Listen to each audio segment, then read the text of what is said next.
আসসালামু আলাইকুম প্রিয় শিক্ষার্থী বন্ধুরা, তোমরা দেখতে পাচ্ছ can be plus verb plus ING. এটার অর্থ দেই হলো পারছি। তার মানে আমরা কোনো কিছু পারছি অথবা পারতেছি, এই অর্থে আমরা can be plus verb plus ING এটা ব্যবহার করে থাকি। আমি কিছু উদাহরণের মাধ্যমে তোমাদেরকে দেখিয়ে দিচ্ছি, তাহলে তোমরা আরেকটু ক্লিয়ার হতে পারবে। আমি প্রথমে এটার স্ট্রাকচারটা লিখে নিচ্ছি। প্রথমে সাবজেক্ট, তারপরে লিখব ক্যান বি প্লাস ভার্ব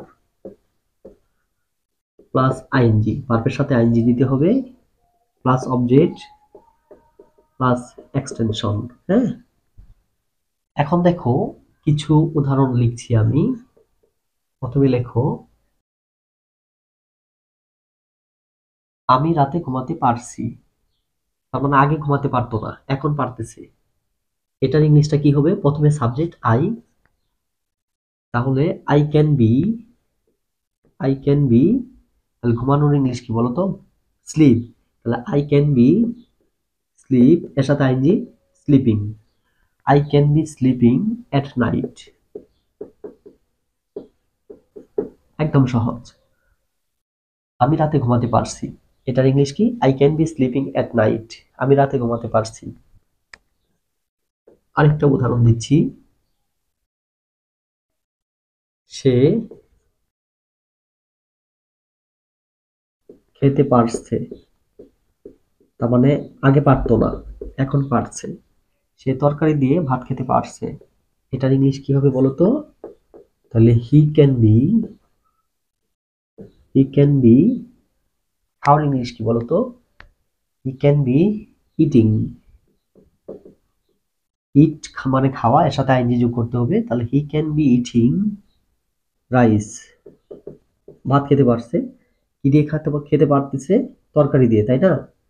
তাহলে উইথ কারি। তাহলে he can be eating rice with curry. সে তরকারি দিয়ে ভাত খেতে পারছে। এখন আরেকটা উদাহরণ দিচ্ছি, তারা, তার মানে আগে পারতো না, এখন পারছে। হ্যাঁ, তারা ফুটবল খেলতে পারছে। এর ইংলিশটা কি হবে বলতো? দে, তাহলে দে ক্যান বি, সরি, তাহলে দে ক্যান বি প্লেইং কি? Football. They can be playing football. They can be playing football. তারা ফুটবল খেলতে পারছে। আমি আরো কিছু উদাহরণ দিচ্ছি, তোমরা মনোযোগ সহকারে সম্পূর্ণ ভিডিওটি দেখতে থাকো। যেমন মা মা রাতে রান্না করতে পারছে। তাহলে কি হবে বলতো? Mother can be cooking. Cook অর্থ রান্না করা, এর সাথে আইনজি। তাহলে mother can be cooking rice at night. ঠিক আছে, mother can be cooking rice at night. মা রাতে রান্না করতে পারছে। আরেকটি উদাহরণ লিখছি, আমরা,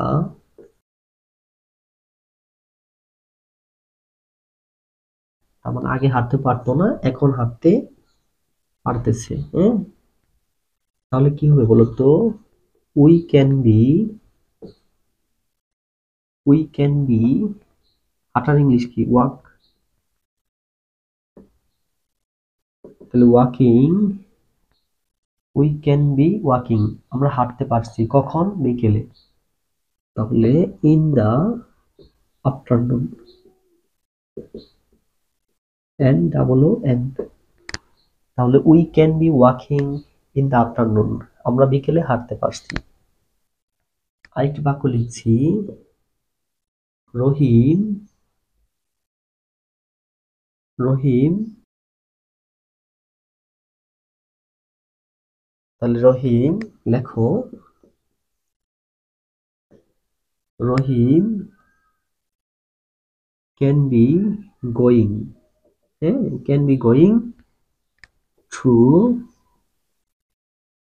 স্কুল। রহিম স্কুলে যেতে পারছে, এর ইংলিশটা কি হবে? Rahim can be going to school. যদি বলা হয় কখন স্কুলে যেতে পারছে, তাহলে রহিম, এখানে লেখো সকালে, রহিম সকালে স্কুলে যেতে পারছে, তাহলে Rahim can be going to school in the morning. কখন? In the morning. রহিম সকালে স্কুলে যেতে পারছে, তাহলে Rahim can be going to school in the morning. আরো কিছু বাক্য লিখে দিচ্ছি, তোমরা মনোযোগ সহকারে দেখতে থাকো। যেমন তারা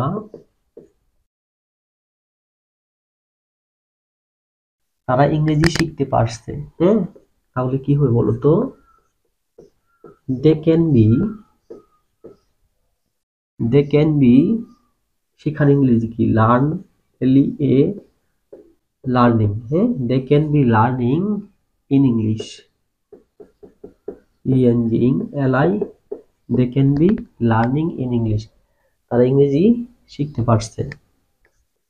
আরেকটা বাক্য লিখছি, আমরা